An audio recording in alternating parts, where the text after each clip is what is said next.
कल राज्यसभा चुनाव हुआ और उसमें जीत जो है एनडीए की 5 सीटों पर हुई और इस जीत की वजह जो रही वो कहीं ना कहीं कांग्रेस और राजद के विधायकों का ना पहुंचना और उनका वोट ना करना रहा। इसमें से ही एक कांग्रेस के विधायक जो कि फारबिसगंज से हैं, मनोज विश्वास जी, उन्होंने जो राजद के प्रत्याशी थे अमरेंद्र धारी सिंह, उन पर विश्वास क्यों नहीं जताया, क्यों वोट करने नहीं पहुंचे, क्या इसके पीछे की वजह रही, हम उनकी ही जुबानी आपको उनके बयानों के माध्यम से बताते हैं कि क्यों वो नहीं पहुंचे। मनोज विश्वास जी, आप पे जो आरोप लग रहे हैं कि आपने गठबंधन का साथ नहीं दिया, क्या कारण हो सकती है? वोट क्यों नहीं किया आपने? के दरमियान में जो हमारे दल का नेता थे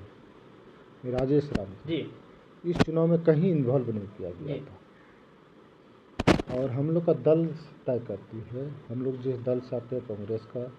नेता तय करते हैं कि आपको क्या करना है। कई बार मीटिंग में भी हम लोग ने ये बात रखी थी कि सर हम लोग क्या, हम लोग का विधायक है, सिर्फ हम लोग का जो तय होता है वो प्रदेश अध्यक्ष का और दिल्ली से हम लोग का तय होता है, ये बार उनसे बात कर ली। कई बार हमने ये कई तरह की बात भी आई थी, उसमें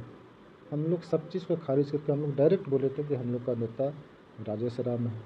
उनसे आप बात कीजिए। उसके बाद कई बार हम लोग आपस में सारा विधायक भी बैठे, कई बार यही बात हो रही थी, लोग सभी का तरफ से यही मैसेज आ रहा था, जब हमारे दल का नेता को चुनाव में इन्वॉल्व नहीं किया जा रहा और सम्मान नहीं दिया जा रहा तो हम लोग क्यों वोट दे रहे हैं। कई तरह की बात ऐसे आए। चुनाव से पहले कई तरह की ये भी क्यास लगाई जा रही थी कि हिना साहब प्रत्याशी होंगे, अब्दुल बारी सिद्दीकी प्रत्याशी होंगे और हम जिस क्षेत्र से चुनाव जीत के आते हैं अल्पसंख्यक की कोई बड़ी आबादी हमारे साथ खड़े हैं, तो क्षेत्र में हम लोग जाते थे तो चर्चा होती थी कि नहीं, कम से कम हिना साहब को अगर प्रत्याशी, लोगों का भी मांग था, हम लोग भी ये रखते थे हिना साहब को प्रत्याशी बनाया जाएगा, तो हम लोग को भी लगा कि जिस समुदाय का सबसे ज़्यादा वोट हमको मिलता है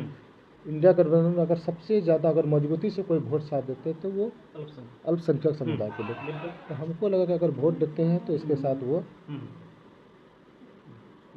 तो वैसा कुछ नहीं हो, ना ही हमको प्रत्याशी, हमको एक ही चीज़ का कष्ट था, इस चुनाव में हमारे जो प्रदेश अध्यक्ष है राजेश राम जी, उसको कहीं इन्वॉल्व नहीं किया गया, इस चीज़ की खाली वोट। एडी सिंह जो हैं उनके बारे में क्या जानकारी थी आपको कि वो प्रत्याशी के रूप में आ रहे हैं? ये तो कब पता चला हमको लगता है 4 तारीख को रात से ये न्यूज़ चल रहा था कि रामधारी सिंह को प्रत्याशी बनाया जाएगा, जबकि उससे पहले सारा आप लोग भी देखे होंगे, अब्दुल बारी सिद्दीकी का नाम आ रहा था, हिना साहब का नाम आ रहा था, स्वयं नेता प्रतिपक्ष का नाम आ रहा था, कई तरह का और थे कि,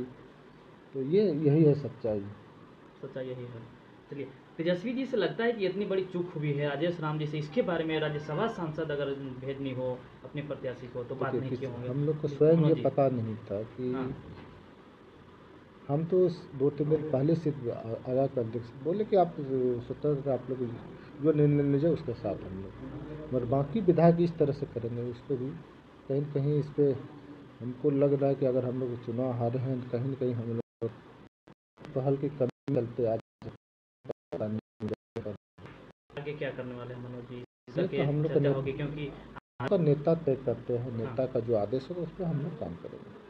क्या इस संबंध में राहुल जी से भी बातचीत हुई है शीर्ष नेतृत्व से? नहीं, अभी कहीं किसी से कोई बात नहीं हो रही। हम कल 1-2 बार कोशिश भी किए थे लोगों से बात करने के लिए, बात नहीं हो पाई, तो हम पहल कर। तो आपने बयानों को पूरी तरीके से अच्छे से सुन लिया होगा। उनका कहना है कि हमारे जो शीर्ष नेतृत्व हैं, शीर्ष नेता है राजेश राम, उनको राजद यानी कि तेजस्वी यादव ने वैल्यू नहीं दी। उनका कहना है साफ साफ कि हमारे शीर्ष नेतृत्व को अगर इज्जत नहीं मिलेगा तो हम लोग आप पर विश्वास कैसे जताएं। हम आपके कैंडिडेट के बारे में भी अच्छी तरह से नहीं जानते, हमारे साथ ना कोई राय मशविरा ली गई, ना हमसे पूछा गया। आपकी क्या प्रतिक्रिया है मनोज विश्वास जी के बयान के ऊपर? कमेंट बॉक्स में जरूर दें।